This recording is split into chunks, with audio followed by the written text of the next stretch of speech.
बात करते हैं सुशील केडिया से और उनसे जानते हैं कि इस समय क्या रहने वाला है मार्केट पर व्यू और क्या उनकी बिग एंड बोल्ड कॉल्स इस समय होने वाली हैं। सुशील, पिछली बार जब आप आए थे थोड़ा सा नर्वस थे मार्केट पर, वो नर्वसनेस अभी भी बरकरार है क्या? क्योंकि हमने काफ़ी वॉलेटिलिटी देखी है इस पिछले एक हफ्ते में। तकरीबन 1000 पॉइंट तक की बात मैंने भी की, आपने भी की। और अब ये जो करेक्शन बना है ये बड़ा सॉफ्ट करेक्शन बना है। मतलब जो यूजुअल स्टॉक रोटेशंस में इंडिविजुअल स्टॉक्स के करेक्शन आ जाते हैं, अगर मेरी ये निफ्टी की चार्ट आपके स्क्रीन पे दिख पा रही है तो इसने पूरे 6-7 दिन गुजार दिए और एक बड़ा हम्बल सा ही करेक्शन इसने किया है। तो एक संशय पैदा होता है कि जिन स्टॉक्स में करेक्शन होना है वो बारी बारी से करेक्शन होते रहेंगे, F&O में और निफ्टी के भी स्टॉक्स में, और कहीं निफ्टी एक और नया हाई तो नहीं दिखा देगा। तो इस प्रश्न का उत्तर मुझे चार्ट तब देगी जब वो इस स्तर को क्रॉस कर जाएगी। देखिए 21,812 से ये सपोर्ट लिया और फिर इसने रेजिस्टेंस लिया 21,830 पे 3 बार। तो करीब 21,830 के अगर ऊपर चला जाता है तो हम एक बार निफ्टी के करेक्शन की भावना को त्याग देंगे और फिर देखेंगे कि कब दोबारा नया सेल सिग्नल आता है।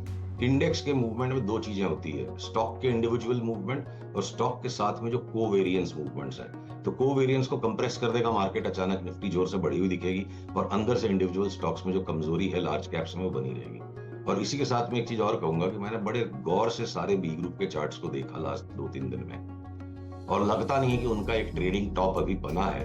तो बी ग्रुप में एक नया स्तर ज्यादातर स्टॉक्स में बने जो भी अभी मोमेंटम में 8 से 10% की जगह बी ग्रुप में हो सकती है।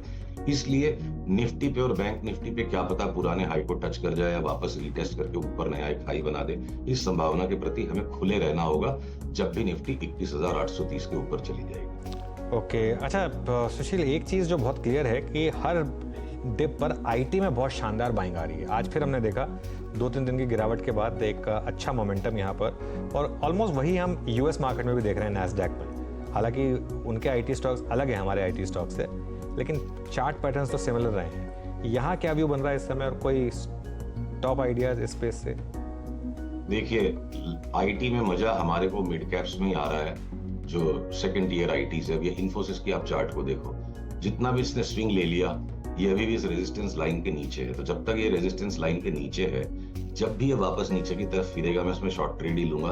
और जिस दिन ये इस रेड लाइन के ऊपर निकल जाएगा तो मैं इसमें शॉर्ट ट्रेड्स लेना बंद कर दूंगा। पर लॉन्ग्स लेने के लिए कोई बहुत मलाईदार जगह नहीं दिखती है, ट्रैप बन जाएगा लगता है। सिमिलर स्ट्रक्चर आपको टीसीएस और विप्रो में भी दिखेगा, अलबेट थोड़ी बहुत चार्ट्स अलग होती हैं।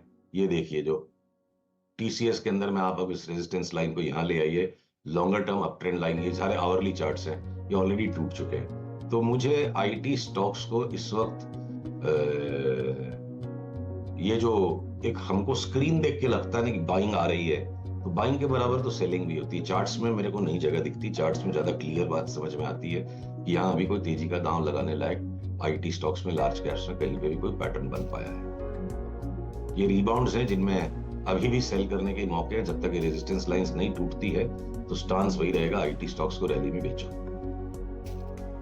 ओके, अच्छा सुशील जी, एक टिप्पणी जो आपने पिछली बार कही थी जब आप निफ्टी पे थोड़ा सा वीकनेस एक्सपेक्ट कर रहे थे कि किसी भी प्रकार से अदानी ग्रुप के स्टॉक्स पे शॉर्टिंग का व्यू ना रखें। जब स्ट्रेंथ का व्यू था वो अभी तक भली भांति अगर आप देखिए प्ले हुआ। आपके बात करते करते अभी भी Adani ports at all time high, Adani enterprises आपकी स्क्रीन पे करीब 3,077 पे है। अभी इनमें आप कितना मूव एक्सपेक्ट कर रहे हैं और हायर लेवल्स के टारगेट्स क्या आपके अनुसार? देखिए पहली बात, कोई भी टारगेट को सेट करने के पहले आपके रिटेल निवेशकों को आगाह करना बहुत जरूरी है कि इन स्टॉक्स की वॉलेटिलिटी बहुत ज्यादा है बाकी सारे स्टॉक्स के बनिस्बत। तो अगर मैं कह दूं कि यहाँ से अडानी इंटरप्राइजेस 3,075 वाला अगला पड़ाव 3,200 और फिर 3,500 है, तो 3,100 के आसपास ये स्टॉक है मान लीजिए, तो 400 रुपया सुनने में तो बहुत बड़ा लगता है कि करीब 13% हो गया। पर ये इस तरह की चाल अगर इनमें आएगी तो सिर्फ 2-2.5 दिन में आ जाएंगे, तब तक ये टाइम पास कर रहे हैं। तो अडानी एक अच्छी खबर जो आई कि अब इन्हें सब जगह से क्लीन चिट मिल गई, और दूसरा कि ये अंडर परफॉर्मर्स और लगाड़ रह गए थे इस कंट्रोवर्सी की वजह से। तो ये जो अडानी के प्रति स्टांस है वही हमारा स्टांस बाकी भी सारे F&O स्टॉक्स पे है। अगर एक पीएल बहुत बड़ा लैगार्ड रह गया और ये लैगार्ड ने एक रैली देने के बाद वापस अच्छा डीप करेक्शन दे दिया, या अगर आपके इवन कोटक महिंद्रा को मैं कहूँ कंपेयर टू अदर बैंक्स, आप देखो होल आइडिया इस अडानी के पीछे की जो आइडिया, वही पूरी हमारी ट्रेडिंग की थीसिस है कि जो स्टॉक्स लैगार्ड रह गया, देखिए कोटक ने इतना डीप करेक्शन दे दिया कंपेयर टू अदर बैंक्स और एक पैटर्न कंप्लीट हो गया, आज बाई ब्रेकआउट आ गया। तो अगर हो सकता है कि कोटक भी 1990 चला जाए तो मुझे कोई आश्चर्य नहीं होगा, आपको 10-15 रुपए का यहाँ स्टॉप लॉस रख के ही काम करना पड़ेगा। तो अब बाजार की परिस्थिति लार्ज कैप्स में ये है, sell the strength by the weakness. जो टेम्परली वीक दिख रहे हैं तो बाजार यहाँ छद्म रच रहा है, जो लैगार्ड हैं, जो स्टॉक वीक रह गए हैं, वहां अभी भी जूस है, और जो बिल्कुल उछल रहे हैं वो कभी भी लुढ़क सकते हैं। अच्छा सुशील जी, मैंने हमेशा आपसे जो भी वार्तालाप है उसमें एक ना एक ऐसा स्टॉक पूछा है जो कि नीचे से ऊपर की तरफ या फिर बेस से बाहर निकल के आ रहा हो। हमने ऑयल एंड गैस स्पेस में गेल को बहुत स्ट्रॉन्ग मूव देते हुए देखा, एमजीएल मिडवे में रहा, एक आईजीएल ने लोअर लेवल से पुल बैक लिया। इसमें कोई सीरियस और अच्छा ये पुल बैक में कन्वर्ट हो जाए, अच्छा मोमेंटम जनरेट करे, इस बात के कुछ संकेत मिल रहे हैं आपको? मैं आपको एमजीएल और आईजीएल दोनों चार्ट्स दिखा देता हूं। हमने एक पहली जैसी ट्वीट डाली थी कुछ दिनों पहले कि which PSU stock over the next 1 year will become half. तो ये एमजीएल की मैं लॉन्ग टर्म बात कर रहा हूँ, चार्ट की 1 साल का आपको व्यू लेना है, 2-4 दिन के व्यू में सौदा सफल नहीं होगा। ये पूरी रैली इसकी एमजीएल की खत्म हो गई, गैस के स्टॉक की।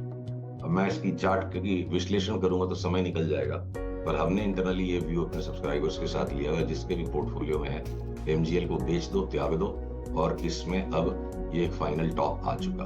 अब अगर हम आईजीएल की इस चार्ट पे आ जाते हैं, देखिए तो ये जो उछाल सा आया है थोड़ा इतने बड़े शार्प क्रैकडाउन के बाद, ये सिर्फ एक रीबाउंड हमें प्रतीत होता है। कोई यहाँ से तेजी करके इसमें पैसे कमा लेगा, इस चीज की संभावना बड़ी कम है। 1-2 दिन की बात अलग है कि ये थोड़ा बहुत और उछल जाए, इवेंचुअली ये भी हेडेड है टुवर्ड्स नीचे की ही तरफ, इसका मुंह बन चुका है। तो हम कोई भी गैस स्टॉक्स में अब तेजी पर नहीं है, एक्सेप्ट कि गुजरात गैस में एक स्पर्ट आ सकता है, पर वो जो डिलीवरी लेके बैठे और 20% का स्पर्ट आ गया वो कमा सकता है, वो ट्रेडेबल स्टॉक नहीं। ओके, अच्छा बाय द वे मार्केट अब डे हाई पर आ गया और देखिए बिल्कुल पैटर्न, गैप अप फिर कोलैप्स, लेकिन लोअर लेवल से बाइंग और अब डे हाई पर, और अब बैंक निफ्टी भी कंट्रीब्यूट कर रहा है, और अब बैंक निफ्टी अपने पहले जोन को नेगेट कर रहा है, 47,800 वाले जोन को अब नेगेट कर रहा है। ये बहुत इंपॉर्टेंट है बैंक निफ्टी के लिए। और निफ्टी आईटी ये भी इस समय डे हाई पर आपको काम करता हुआ दिखाई देगा, ये भी करीब 500 पॉइंट ऊपर। सुशील जी, फिर रॉकेट कॉल्स क्या होंगी, स्टॉक्स में क्या क्या इंपॉर्टेंट है?